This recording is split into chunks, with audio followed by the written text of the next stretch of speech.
like it, share it, help us. We're going to do a spotlight today on black pigment Shinki horsehide. So I want to explain in the briefest version possible why Shinki horsehide is so popular right now, and also try and explain what it is so that you can know if you see a jacket out there, is it made of Shinki, is it not made of Shinki? You know, there are people telling me there are jackets made of Shinki horsehide that aren't. So I thought I would do like a little review of the history that we have with it, and why it is what it is, and encourage people that if you're looking for a coat, maybe come get the classic black leather jacket. And this is Shinki Pigment Black Horsehide. This is the classic black leather jacket made with Shinki horsehide. So there you go. You can see how it hangs and falls and moves. Has a really beefy, supple quality to it. It's not weirdly stiff. It's got a sort of nice, soft bend to it. And if you're seeing jackets and they're made of Shinki black pigment, it'll have this lovely, soft bend. It won't hang stiffly at all. See how it sort of floats? So maybe that'll help you identify what's made with Shinki and what's not on the internet, because all Shinki is tanned the exact same way. So let's get into the history of Himmelbros and its relationship with Shinki. Also, it's Opal's second birthday today. Say happy birthday, Opal. She's busy with her birthday chewy. Okay, so when I started this company back in 2008 and I started development, basically it was Real McCoys and John Chapman of Goodwear Leather using Shinki horsehide. John built a relationship with Real McCoys and he flew to Japan. He spoke some Japanese, and with the generosity of Sujimoto and the McCoys family, John started building his very authentic flight jackets with Shinki horsehide.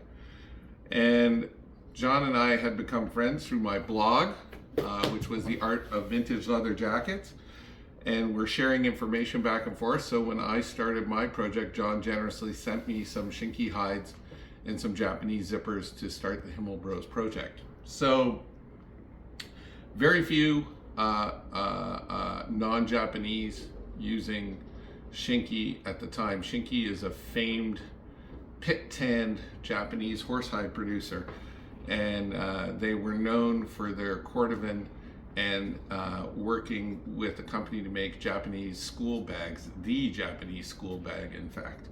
And McCoy's has always been my mentor in a way, in terms of goals and quality and product, and I am great friends with father and son Kento, owner, and often marvel at the way that they make their jackets. I've spent a lot of time in Japan, both at their factory and at Shinki Tannery. So what's special about the Shinki? First off, the black pigment is the classic horsehide, and it is pit tanned, which means it takes several months in tanks with their own special formulation of mimosa bark in a powdered format.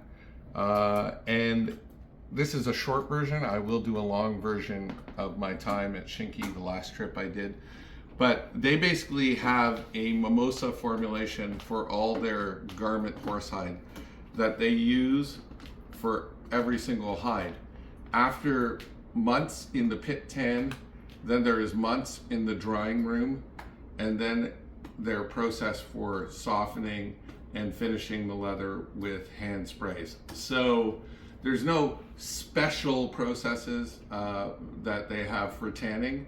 They tan using a very traditional process the same way for all the clients. Now, I know Shinki has branched out and sold some leather here and there to other producers, usually because of the high cost.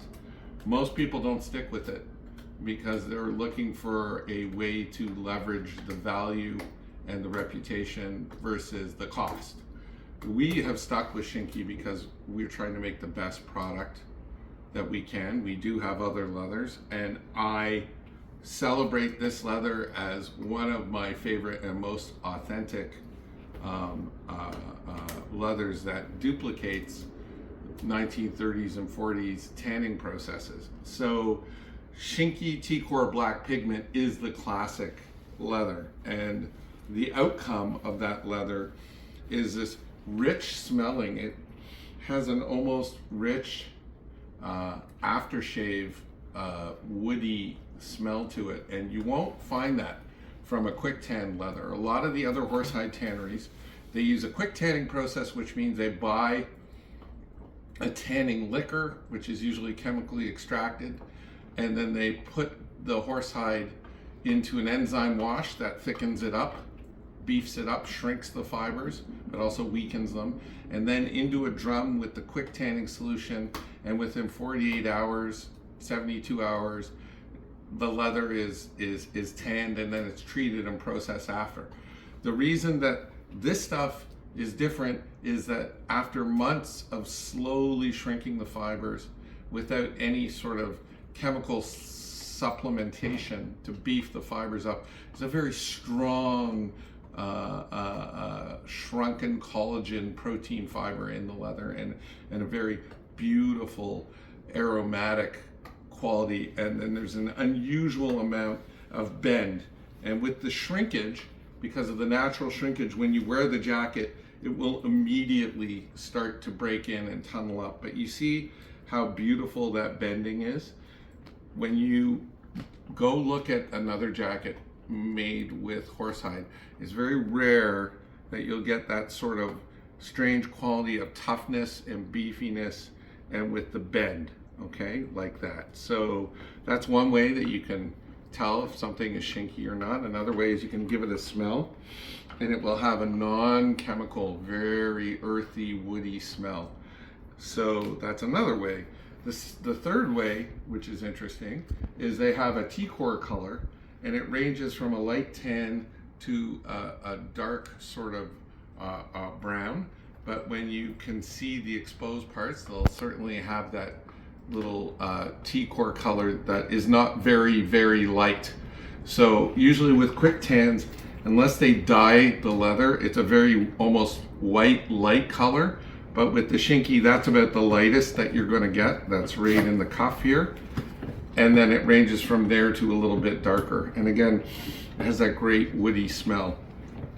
The pigment on our jackets is a little bit tough, so it takes a long time to sort of wear off. They put hardeners in the pigment, and the more hardener you put, the tougher the finish.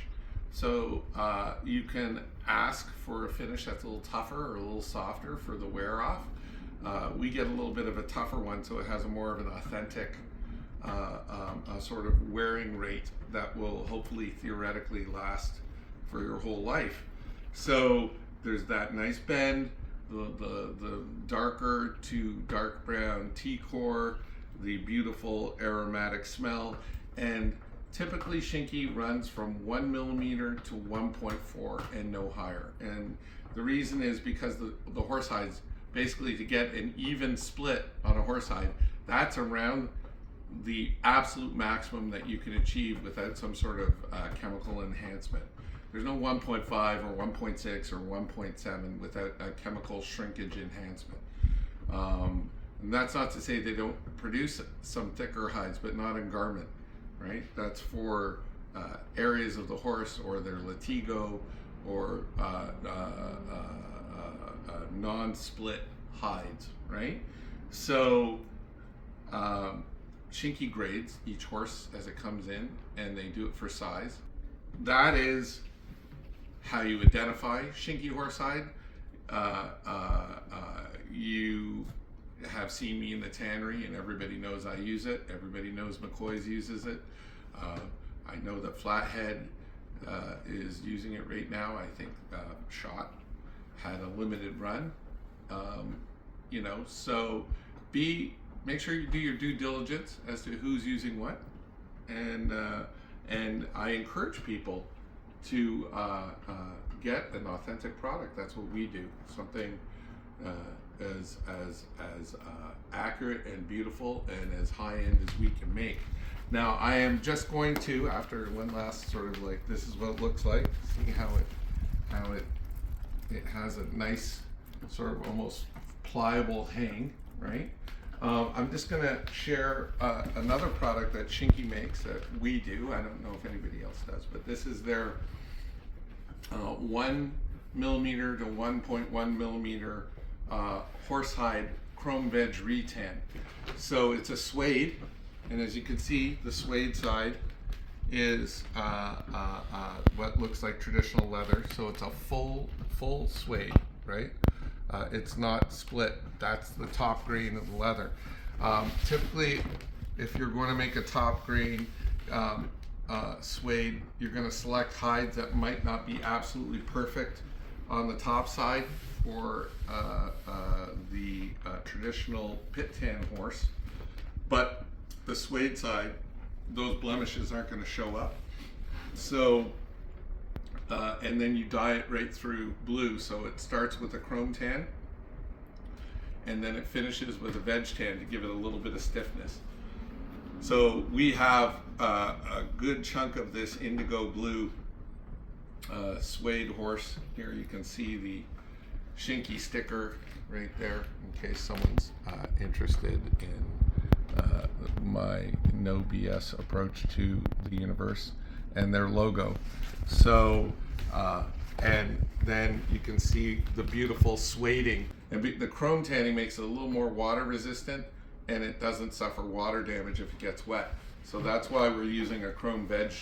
And now here's our premier product, which is Shinki full grain, top grain, uncorrected horsehide.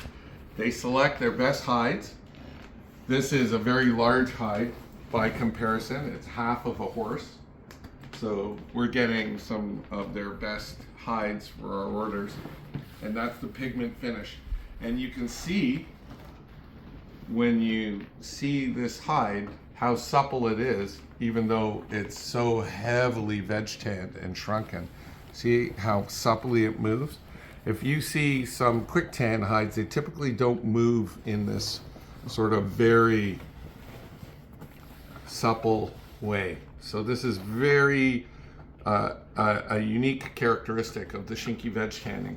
And as you can see, if you look at the back side of the hide, you can see that classic, this is on the lighter, but that T-core color is created from the mimosa bark in the pit tanning process.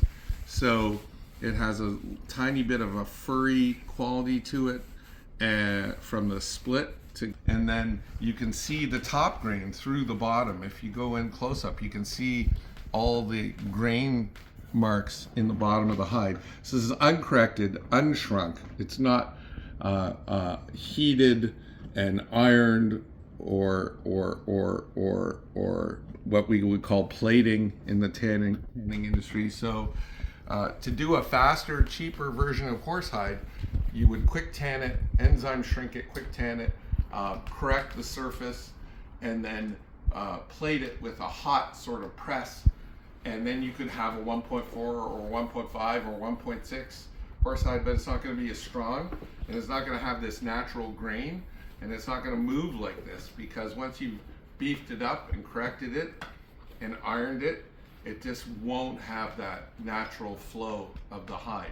And this is what you're getting when you're going to John Chapman, and you're ordering Shinki, or you're going to McCoy's, is this incredible, beautiful, strong, organic leather that's very hard to work with. Now, the last thing I'm going to say is, the cool thing about black is black gives you a lot more options when it comes to covering over damages, And this is why traditionally, in my opinion, a lot of motorcycle jackets are black, because you save a lot more waste when you have an all black hide.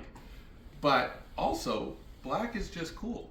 So this black pigment is just effing cool, and it has an amazing grain. You will see that grain on every Shinki jacket. Anything made with Shinki, that's gonna be Shinki horsehide. There's gonna be some grain to it that you won't see on other leathers from other tanneries, and that's because they don't mill. They don't plate out the grain or buff out the grain or correct out the grain. And also, when you use an enzyme to beef up a leather, the grain really pops up, and so in order to make it look nice and smooth, they need to press it back down with something like an iron. So there you go. That's how you would identify Shinki hide, and also the incredible smell, which is just, it's just unbelievably gorgeous. Okay, so like this.